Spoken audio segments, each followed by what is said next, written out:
بسم اللہ الرحمن الرحیم۔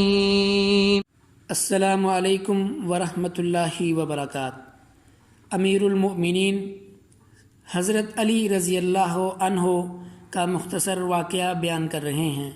پورا سلسلہ نسب یہ ہے: علی بن ابی طالب بن عبد المطلب بن ہاشم بن عبد مناف بن قسی بن کلاب بن مرہ بن کعب بن لوئی۔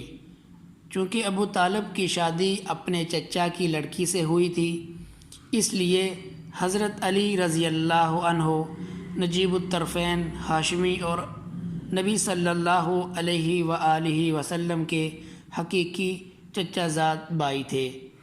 خاندان ہاشم کو عرب اور قبیلہ قریش میں جو وقعت اور عظمت حاصل تھی وہ محتاج اظہار نہیں۔ خانہ کعبہ کی خدمت اور اس کا اہتمام بنو ہاشم کا مخصوص تغرائے امتیاز تھا، اور اس شرف کے باعث ان کو تمام عرب میں مذہبی سیادت حاصل تھی۔ حضرت علی رضی اللہ عنہ کے والد ابو طالب مکہ کے ذی اثر بزرگ تھے۔ نبی صلی اللہ علیہ وسلم نے انہی کی آغوش شفقت میں پرورش پائی تھی، اور بعثت کے بعد انہی کے زیر حمایت مکہ کے کفرستان میں دعوت حق کا اعلان کیا تھا۔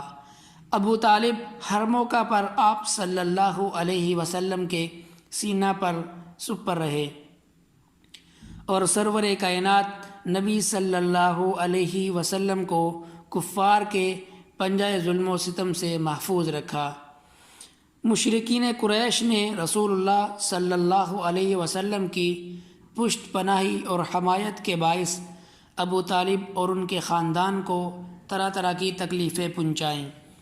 ایک گھاٹی میں ان کو محصور کر دیا، کاروبار اور لین دین بند کر دیا، شادی بیاہ کے تعلقات منقطع کر لیے، یہاں تک کہ ان کا کھانا پینا بھی بند کر دیا گیا۔ غرض ہر طرح سے پریشان کیا، مگر اس نیک طینت بزرگ نے آخری لمحہ حیات تک اپنے عزیز بھتیجے کے سر سے دست شفقت نہ اٹھایا۔ حضرت علی رضی اللہ عنہ کی والدہ ماجدہ حضرت فاطمہ رضی اللہ عنہا بنت اسد نے بھی حضرت آمنہ رضی اللہ عنہا کے اس یتیم معصوم کی ماں کی طرح شفقت و محبت سے پرورش کی۔ مستند روایات کے مطابق وہ مسلمان ہوئیں اور ہجرت کر کے مدینہ گئیں۔ ان کا انتقال ہوا تو رسول اللہ صلی اللہ علیہ وسلم نے کفن میں اپنی قمیص مبارک پہنائی اور قبر میں لیٹ کر اس کو متبرک کیا۔ لوگوں نے اس عنایت کی وجہ دریافت کی تو فرمایا کہ ابو طالب کے بعد سب سے زیادہ اسی نیک سیرت خاتون کا ممنون احسان ہوں۔ حضرت علی رضی اللہ عنہ آپ کی بعثت سے 10 برس پہلے پیدا ہوئے تھے۔ ابو طالب نہایت کثیر العیال اور معاش کی تنگی سے نہایت پریشان تھے۔ قحط اور خشک سالی نے اس مصیبت میں اور بھی اضافہ کر دیا، اس لیے رحمت للعالمین حضرت محمد صلی اللہ علیہ وسلم نے محبوب چچا کی تنگی سے متاثر ہو کر حضرت عباس رضی اللہ عنہ سے فرمایا کہ ہم کو اس مصیبت اور پریشان حالی میں چچا کا ہاتھ بٹانا چاہیے۔ حضرت عباس رضی اللہ عنہ نے حسب ارشاد جعفر کی کفالت اپنے ذمہ لی، اور سرور کائنات نبی صلی اللہ علیہ وسلم کی نگاہ انتخاب نے علی رضی اللہ عنہ کو پسند کیا۔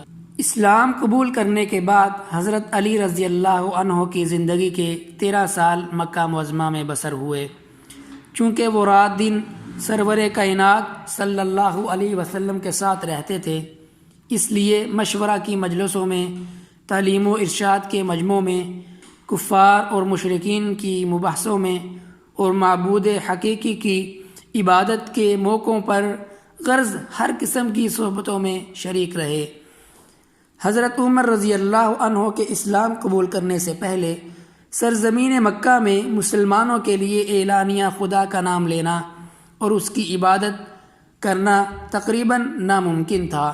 نبی صلی اللہ علیہ وسلم چھپ چھپ کر اپنے معبود حقیقی کی عبادت کرتے تھے۔ حضرت علی رضی اللہ عنہ بھی ان عبادتوں میں شریک ہوتے۔ ایک دفعہ وادی نخلہ میں حسب معمول عبادت میں مصروف تھے۔ اتفاق سے یہاں سے ابو طالب کا گزر ہوا۔ اپنے معصوم بھتیجے اور نیک بخت بیٹے کو مصروف عبادت دیکھ کر پوچھا، کیا کرتے ہو؟ نبی صلی اللہ علیہ وسلم نے کلمہ حق کی دعوت دی تو کہنے لگے، اس میں کوئی حرج نہیں، لیکن مجھ سے نہیں ہو سکتا۔ منصب نبوت عطا ہونے کے بعد نبی صلی اللہ علیہ وسلم نے 3 برس تک اعلانیہ دعوت اسلام کی صدا بلند نہیں فرمائی، بلکہ پوشیدہ طریقہ پر خاص لوگوں کو اس کی ترغیب دیتے رہے۔ 4 سال کے اعلان عام اور سب سے پہلے اپنے قریبی رشتہ داروں میں اس کی تبلیغ کا حکم ہوا۔ وَأَنذِرْ عَشِيرَتَكَ الْأَقْرَبِينَ، اپنے قریبیوں کو عذاب الہی سے ڈراؤ۔ سرور کائنات نے اس حکم کے موافق کوہ صفا پر چڑھ کر اپنے خاندان کے سامنے دعوت اسلام کی صدا بلند کی، لیکن مدت کا زنگ ایک دن کے سیکل سے نہیں دور ہو سکتا تھا۔ ابو لہب نے کہا، تب اللہ کا، اسی لیے تو نے ہم لوگوں کو جمع کیا تھا۔ اس کے بعد نبی صلی اللہ علیہ وسلم نے ایک مرتبہ پھر اپنے خاندان میں تبلیغ اسلام کی کوشش فرمائی اور حضرت علی رضی اللہ عنہ کو انتظام دعوت کی خدمت پر مامور کیا۔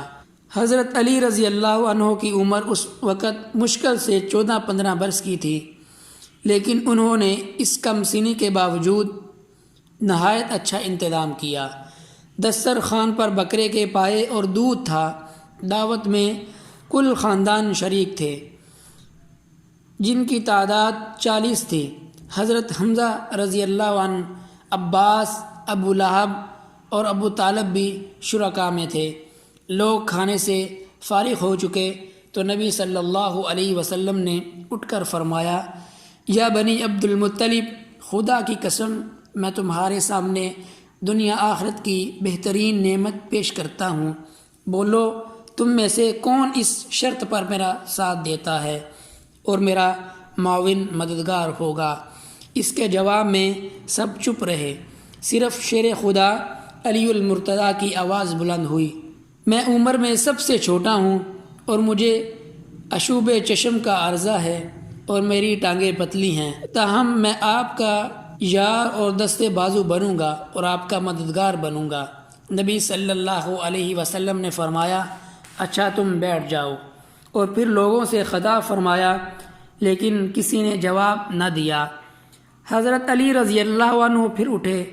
نبی صلی اللہ علیہ وآلہ وسلم نے اس دفعہ بھی ان کو بٹھا دیا، یہاں تک کہ جب تیسری دفعہ بھی اس بار گراں اٹھانا کسی نے قبول نہیں کیا تو اس مرتبہ بھی حضرت علی رضی اللہ عنہ نے جام بازی کے لہجہ میں انہی الفاظ کا اعادہ کیا تو ارشاد ہوا، بیٹھ جاؤ، تو میرا بھائی اور میرا وارث ہے۔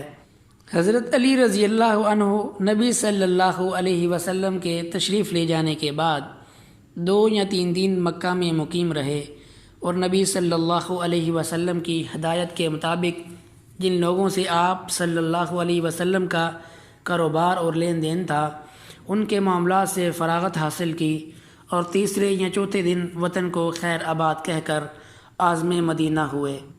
اس زمانہ میں حضرت سرور کائنات نبی صلی اللہ علیہ وسلم حضرت کلثوم بن حدم کے مہمان تھے، اس لیے حضرت علی رضی اللہ عنہ بھی انہی کے مکان میں جا کر فروکش ہوئے۔ رسول اللہ صلی اللہ علیہ وسلم نے جب مہاجرین میں باہم بھائی چارہ کرایا تو حضرت علی رضی اللہ عنہ کو اپنا بھائی بنایا۔ اللہ حضرت علی رضی اللہ عنہ کی قبر کو منور فرمائے اور ہمیں ان کے نقش قدم پہ چلنے کی توفیق عطا فرمائے۔ السلام علیکم ورحمۃ اللہ وبرکاتہ۔